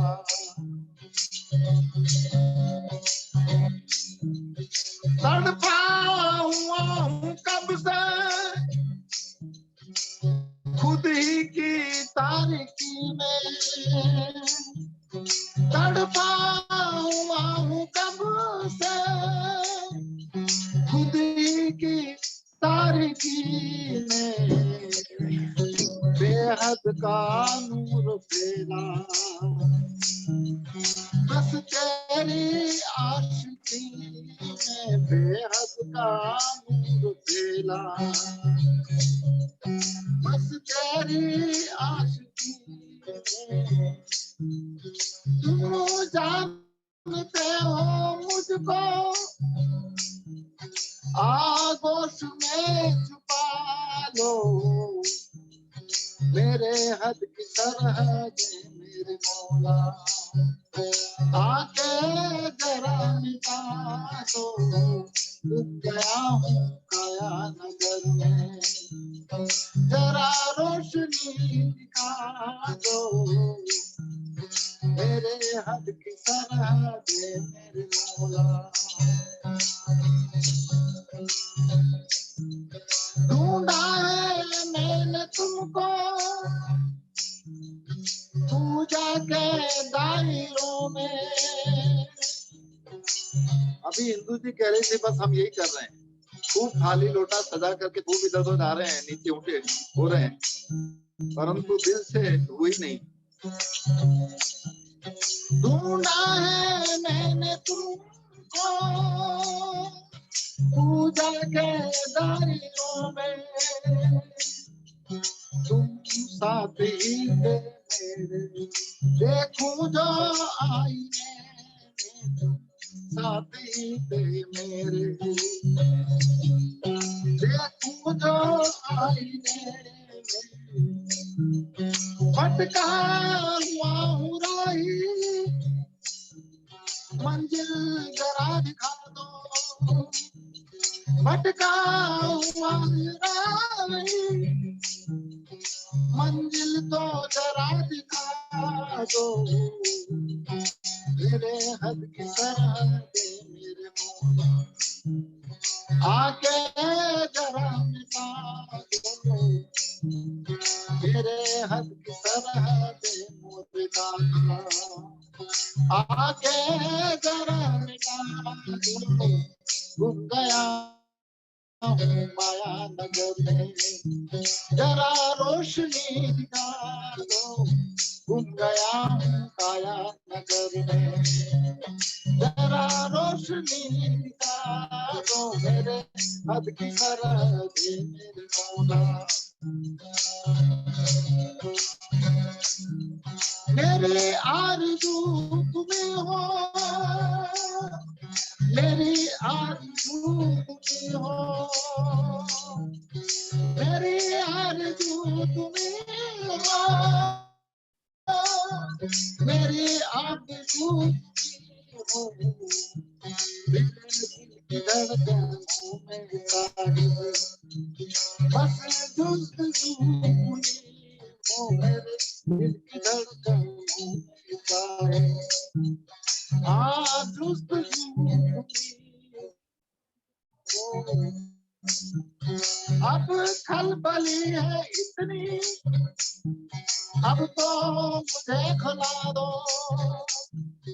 अब खलबली है इतनी, अब तो मुझे खिला दो, ये अर्ज है कमल की साहिब, वो दिल में तुम बता दो, ये अर्ज है कमल की साहिब, अब दिल में तुम बता दो मेरे हद की सरहद मेरे मौला, आके जरा मिटा दो गुम गया हूँ माया नगर में, जरा रोशनी दिखा दो गुम गया हूँ काया नगर में, जरा रोशनी दिखा दो मेरे हद की सरहद मेरे मौला, मेरे हद की सरहद मुर्दा, मेरे हद की सरहद मेरे साहिब।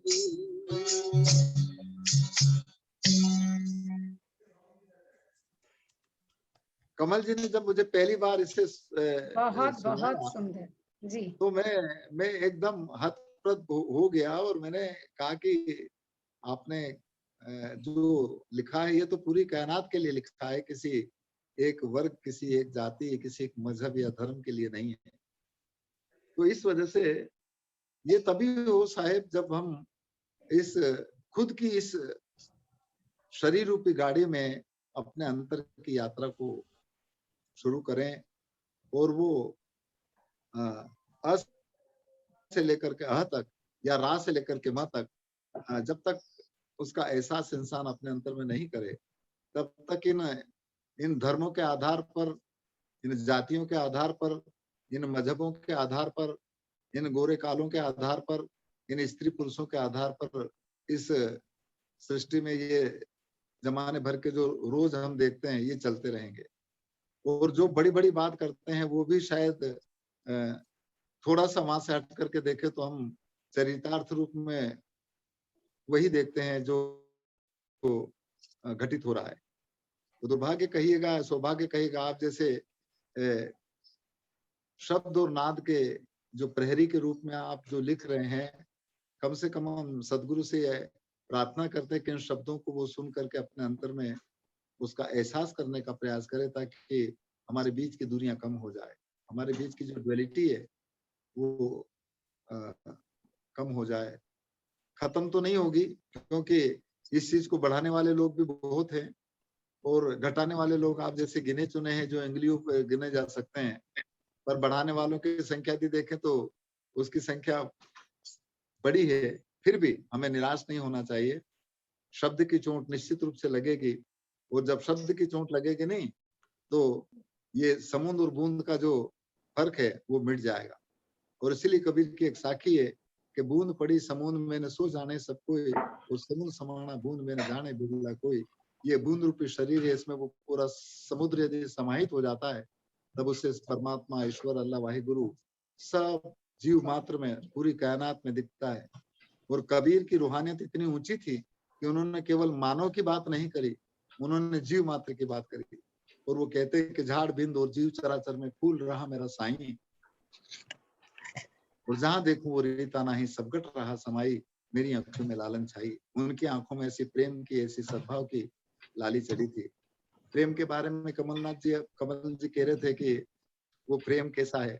2.5 अक्षर प्रेम के बारे में हिंदू जी ने भी कहा, परंतु दुर्भाग्य कहिएगा कि प्रेम प्रेम सब कोई कहे न प्रेम न सीने कोई, और अघट प्रेम पिंजर बसे न प्रेम बस कहा वे सोई। प्रेम वो होता है जो कभी घटता नहीं है, प्रेम तो निरंतर बढ़ता है। आसक्ति वाला प्रेम घटता है, आप सब जानते हैं। इसलिए आप सबने और विशेष रूप से बहन ने और जो भी साथी यहाँ पर जुड़े हैं, और उन्होंने समय निकाल करके हमें एक तरह से दर्शन और उनके अंतर के अभिव्यक्ति को प्रोवाइड कर एक शब्द की चोट की है, इसके लिए हम उनका बहुत हृदय से साधुवाद ज्ञापित करें। और आप ये सुनाए वो जो बोल रही हैं मृदुल कीर्ति जी की। नहीं अब रहने दीजिए, क्योंकि नहीं वो सुनना है, नहीं कोई बात नहीं, वो सुनेंगे। आपने कहा था और आपका बहुत मन था, तो अगर मैं विनती करूंगी कि आप वो वाला जरूर सुना दें, क्योंकि इन्होंने मुझे बहुत बार कहा है कि वो आप एक बार प्रहलाद जी के मुख से जरूर सुने, गाड़ी वाला। हाँ बिल्कुल, गाड़ी वाला। जी जी जी। वैसे तो मैं आप सबको साधुवाद ज्ञापित करूं, इंदु जी को साधुवाद ज्ञापित करें और कमल जी को, ये इस संस्था के मार्फत आप और सब ने हम सबको इसी एक गाड़ी में बिठा दिया सबके, और वो गाड़ी अपने लक्ष्य पर पहुंचेगी निश्चित रूप से, हमें पूरा यकीन है। इसलिए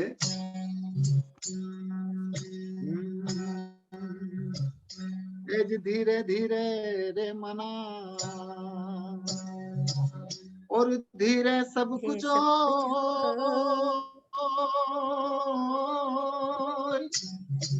नाले से तो घड़ा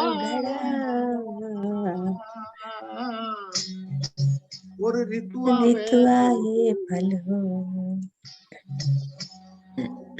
पर वो तब होगा जब एक को साध लें, आपको साध लें, अपने अंतर की नाद को साध लें। इसलिए कहा है एक साधे सब सधे और सब साधे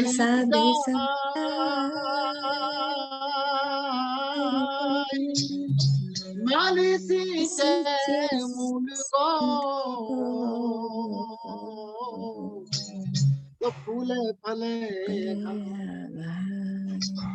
मूल को साधने की जरूरत है, परंतु आप जैसों ने मूल को बता दिया, चाहे वो, और हमने उसको पकड़ा ही नहीं, चाहे योग के मार्फत, चाहे ध्यान के मार्फत, चाहे पूजा के मार्फत, चाहे तीर्थ व्रत के मार्फत पकड़ तो लो, और पकड़ करके ऐसा नहीं हो कि वहीं बैठ जाओ, यात्रा शुरू करना पड़ेगी। इसलिए वो यूं भी कहते कि मूल पकड़ा तो क्या हुआ, और चढ़ने की गम नहीं, और चढ़ा पर चाखा नहीं, तो होश रही मनमाई। और वो होश तब मिटेगी जब आप जैसे कोई गुरु, आप जैसे कोई भेदी, आप जैसे कोई मर्मी मिले तब। इसलिए कहा कि मन में होश न राखिए और नहीं एक ही बगलिया ये बना हुआ है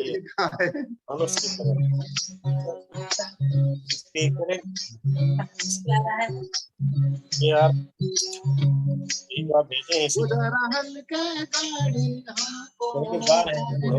स्पीकर वो जरा धीरे धीरे गाड़ी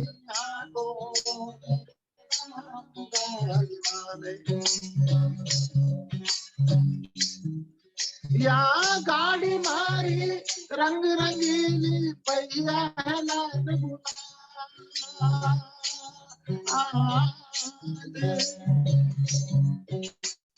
ये गाड़ी मारी रंग रंगीली पहिया है लाल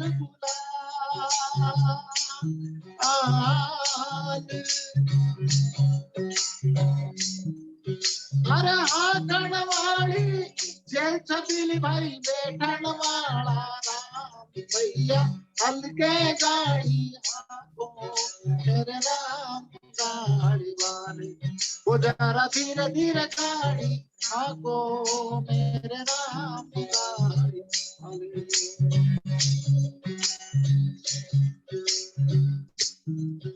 यदि गाड़ी अटकी रेत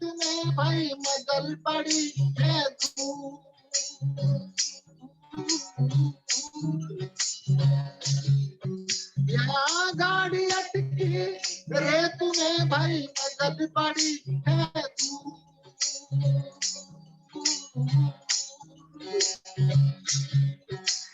धर्मी धर्मी पार उतर जन पाती चक्र चूर भैया हल्के गाड़ी हागो मेरे राम गाड़ी वो जरा धीरे धीरे गाड़ी हागो मेरे राम गाड़ी।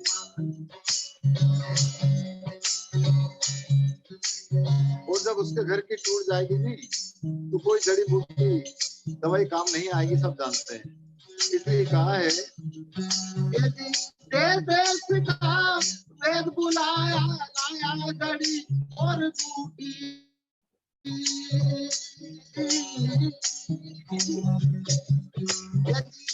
देश का वेद बुलाया लाया गड़ी और टूटी।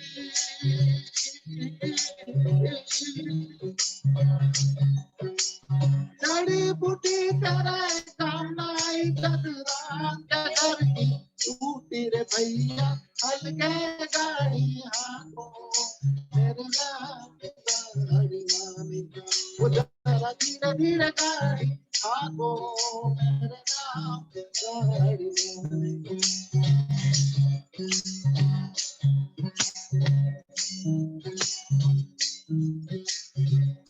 जैसे ही इस पंचभौतिक शरीर में शिवत्व है तब तक वो चलायमान रहता, सब जानते हैं। और उसमें जैसे ही ईश्वर निकल जाता है, शिव में से ई निकाल दो, केवल इसकी मात्रा हटा दो केवल।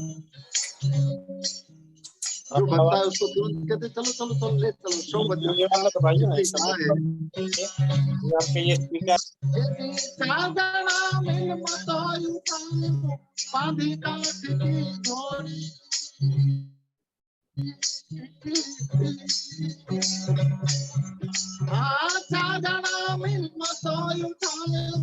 बांधी काट की घोड़ी।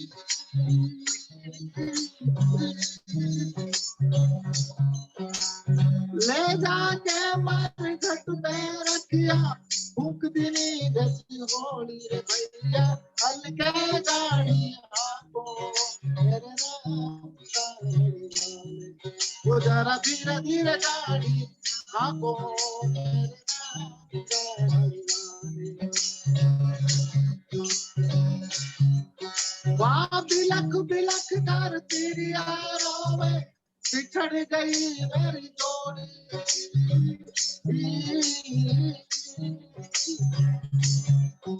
हाँ बिलख बिलख कर तेरी रोवे रोवे बिछड़ गई मेरी जोड़ी।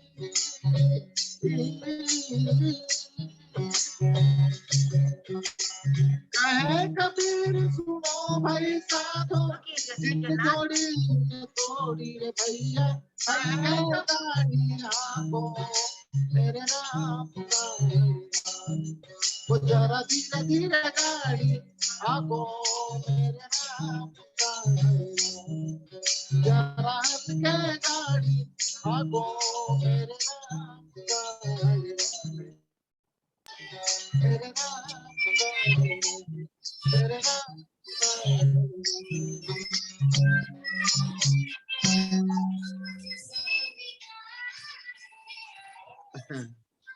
इस तरह से जब तक मेरा जहां तक ख्याल है, जब तक कबीर के राम के प्रति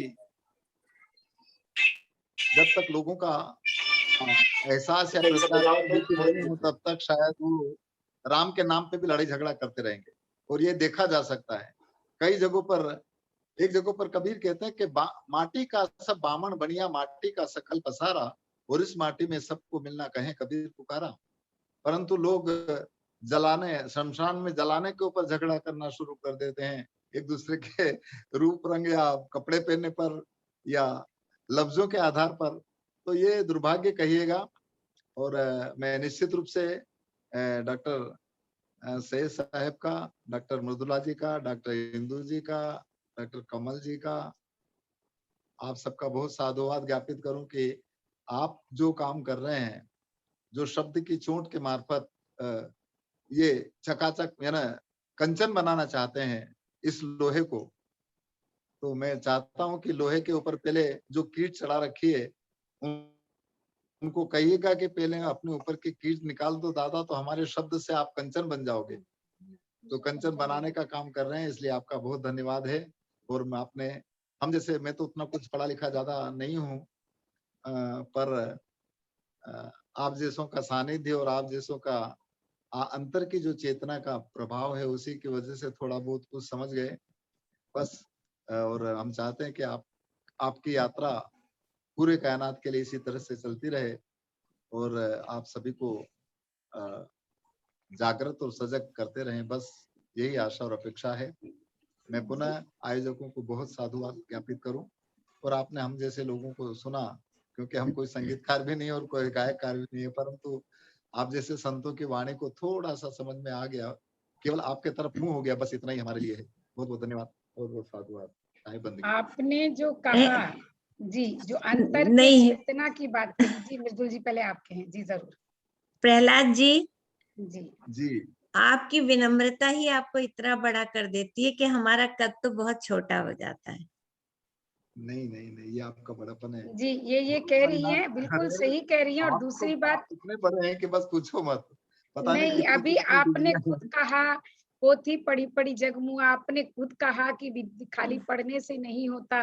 तो जिन डिग्रियों की बात आप कर रहे हैं उनकी वैल्यू आपको पता है कि नहीं होती है। और जो अंतस की चेतना जब जाग जाती है तो उसके आगे, उस प्रकाश के आगे मैं बोलती हूँ सूर्य का प्रकाश भी फीका पड़ जाता है। और वो चेतना जहाँ जग गई हो, वो आदमी अगर ये बात कहता है कि मुझे बोलने का अवसर दिया या मुझे सुना, तो कैसे कैसे वो तो, हम तो उस प्रकाश की एक किरण के खोज में आपके पास पहुंचते हैं, जो कि आप सूर्य की तरह जिसमें प्रकाश भरा हो। मैं ठीक कह रही हूँ ना मृदुल कीर्ति जी और कमल भाई? तो आप और मृदुल कीर्ति जी के लिए मैं कहूँ और कमल भाई के लिए भी कहूँ, तो वो किरणें हैं जो हम आप लोगों से बटोर करके फिर पूरी दुनिया में फैलाने की बात सोचते हैं। तो ये तो बात ही नहीं हो सकती, बल्कि मैं कहूँ कि अभ्युदय अंतर्राष्ट्रीय पटल का भी और व्यक्तिगत रूप से हमारा भी ये सौभाग्य है कि हम आप लोगों से सुन पा रहे हैं, आप लोगों का सत्संग कर पा रहे हैं। सबसे बड़ी बात है सत्संग की जो ये महत्ता बताई गई है, बचपन में समझ नहीं आती थी, अभी आ रही है। तो मैं, अगर कोई कुछ कहना चाह रहे तो ठीक है, तो नहीं तो मैं इस कार्यक्रम को अब अंत करूं। अरे बिंदु जी, हमारे साथ डॉक्टर सईद भी जुड़े हुए हैं। जी, डॉक्टर सईद जुड़े हुए हैं, बिल्कुल। मैं चाहता हूँ कि वो रियाद से हैं, रियाद से जुड़े हैं। मैं चाहता हूँ वो भी दो शब्द कुछ कहें। क्या बात, जरूर जरूर। बिल्कुल, स्वागत है आपका डॉक्टर सईद, बिल्कुल आप कहें। नमस्कार, आप सबका आभारी हूँ कि आपने मुझे सुनने का ये अवसर दिया और उसमें शामिल होने का अवसर दिया। बहुत अच्छी अच्छी बातें सुनने को मिली और इस ज्ञान के प्राप्त होने के बाद तो गालिब का वो शेर याद आता है कि बाजीचाए अतफाल है दुनिया मेरे आगे, लगता है शबो रोज़ तमाशा मेरे आगे। तो इंसान उस ऊंचाई तक पहुंच जाता है कि फिर उसको ये दुनिया का जो है, जो शबो रोज़ हैं, दुनिया के दिन और रात हैं, दिनचर्या, ये बच्चों के खेल के मानिंद लगती हैं। तो आप सभी का बहुत आभारी हूँ मैं और सबको मैं धन्यवाद कहता हूँ और इसी पे मैं अपनी वाणी को विराम देना चाहता हूँ। धन्यवाद। बहुत बहुत सुंदर बात आपने कही, शबे रोज जो खेल की तरह लगने लग जाए तो फिर कुछ भी आश्चर्य की बात नहीं होती, कुछ भी। और जिनको ये चीज लगती है, मैं यहाँ बताऊंगी कि हमारे प्रहलाद जी बिल्कुल वैसे ही हैं, उनके लिए शायद अब वो दुनिया वैसी ही रह गई है और हम लोग तो बस एक जो कहते हैं ना कि बस चलना सीख रहे हैं अभी। तो और इस चलने सीखने में उंगली जो है हमें आप जैसे जो विद्वान पुरुष है उनकी पकड़नी पड़ती है, उनके हाथों की उंगलियां पकड़ के आगे बढ़ते हैं। और ये कार्यक्रम इतना सुंदर और इतना मन को भाने वाला है कि ऐसे लगता है कि बस ये चलता चला जाए। लेकिन समय सईद भाई को मैं भी बहुत शुक्रिया करना चाहूंगी कि इतने तहे दिल से उन्होंने सुना और इतनी शिद्दत से सुना, उससे तहे दिल से मैं शुक्रिया अदा करती हूँ उन्हें। उर्दू में बोलियो। जी बहुत बहुत शुक्रिया। जी जरा बिल्कुल। नवाजी आपकी। प्रहलाद जी अभी आप रुकिएगा, अभी आपसे बात करनी है थोड़ी देर और जी। तो अब मैं एक 2 मिनट अब मैं अभी एक आप बार बंद कीजिए, ऑफिशियली बंद कर दीजिए, अनऑफिशियली खुला रखिए। जी बिल्कुल बिल्कुल रखेंगे। और मैं ये कहना चाह रही हूँ कि आज हमारे जितने भी दर्शक या तो जूम पर जुड़े हुए हैं या फिर फेसबुक के जरिए हमें सुन रहे हैं और आगे भी सुनेंगे, उन सबका मैं बहुत बहुत शुक्रिया, हार्दिक धन्यवाद देती हूँ, अभिनंदन करती हूँ। क्योंकि प्रहलाद जी को सुनना, कमल भाई को सुनना, मृदुल कीर्ति जी को सुनना और उसमें एक शेर में पूरी बात कह देने वाले डॉक्टर शहीद जी को सुनना, अपने आप में ऐसा ही है कि जैसे हमारे हाथ मोती लगते चले जा रहे हैं। और 2 मेरी पंक्तियां हैं जिससे कि मैं इस बात को यहाँ खत्म करना चाहूंगी कि जो संस्कृत से हिंदी की जो यात्रा चली या जो और जितनी भी भाषाओं की यात्रा चली है, वो यात्रा जब हमारे एहसासों से जुड़ जाती है तो वो उन भावों को भी ढूंढ करके कहीं ना कहीं पन्नों में उकेरने में माहिर हो जाती है, या हम उनको शब्दों में आज कह सकते हैं। जैसे अभी शहीद भाई ने 2 शब्दों में जो बात कही, उसने पूरी दुनिया का सार उन्होंने आज्ञा गालिब के शेर से जो बात कही, या तिपनिया जी ने जो गाड़ी धीरे धीरे हाँको और वो गाड़ी रेत में फंसी हुई है, तो ये रेत क्या है और गाड़ी क्या है, और उन्होंने कहा हम सब चढ़े। मुझे तो लगता है उसमें चढ़ना ही बड़ी मुश्किल बात है।